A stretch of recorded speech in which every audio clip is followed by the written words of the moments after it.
us feel like princes and princesses, and this was way before the Disney princess phenomena.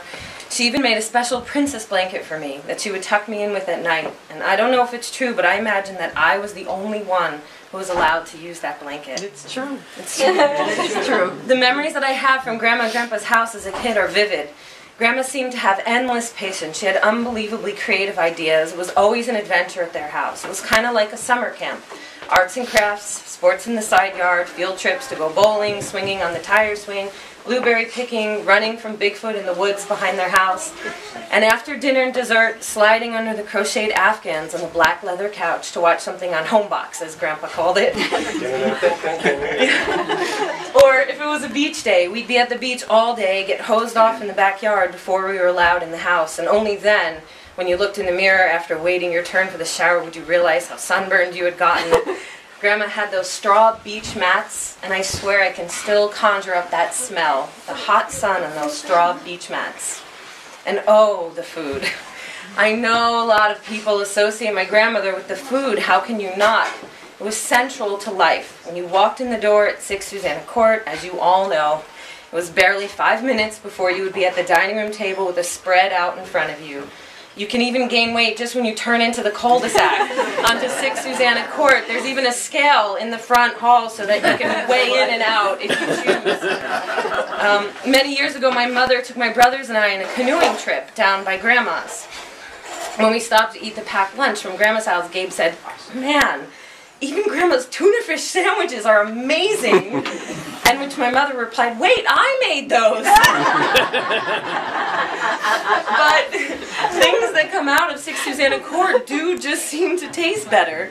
Grandma made each of us our special food. Many of you probably had your special foods from her as well.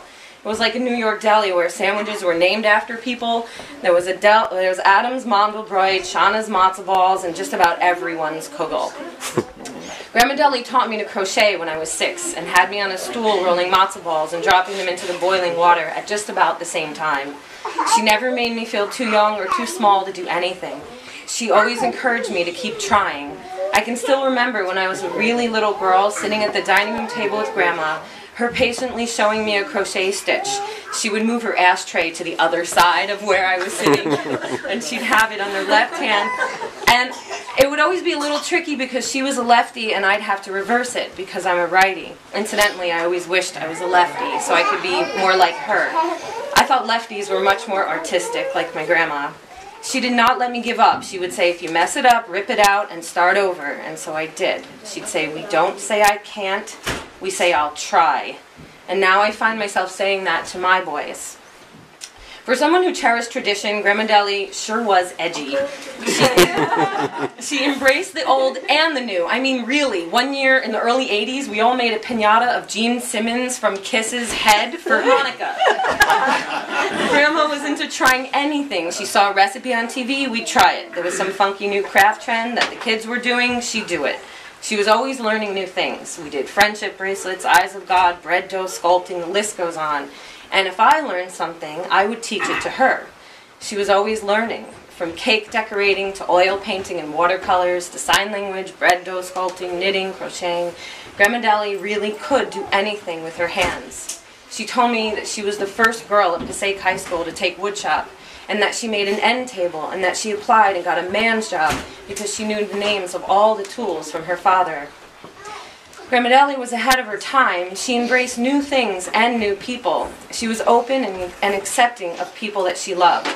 Don't get me wrong, everyone who knew her knew that you'd be smart not to cross her. I always thought that Grandma Deli loved hard, and that if you made her mad, you'd be sure to hear about it. But if you were one of her beloved, you could do no wrong. I shaved my head and was on the news for some topless protest I did. And what did Grandma say? You should wear some lipstick. One of my fondest memories recently was from our dear friend Jean and Kim's wedding. That that was back when people used disposable cameras, and some friends thought it would be really fun to take a whole camera full of funny pictures, calling it the scandal roll, as if while the wedding reception was happening, there were all sorts of scandals going on. So of course, Grandma is totally in on it.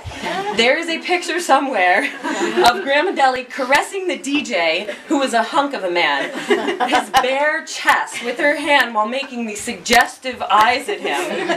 It was hysterical. It earned her the nickname Grandma Scandelli.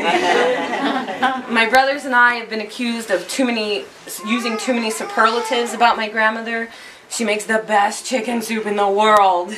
The best challah you ever tasted. Her knitting and crocheting are the most perfect pieces you've ever seen. I think we speak about this way about her because this is how she spoke about us. Now I know every grandparent thinks their grandkids are the best. That's right. But Grandma Deli is exceptional and above average. But Grandma Deli made each one of us feel like we were royalty. Last night Adam took a piece of Grandma's Mondelbrot from the freezer and said, "Should we call the Smithsonian?" There's a Buddhist story where a young seeker asks the old sage, "Who is the most important person in the world?" And the sage answers, "Whoever you are with at the time."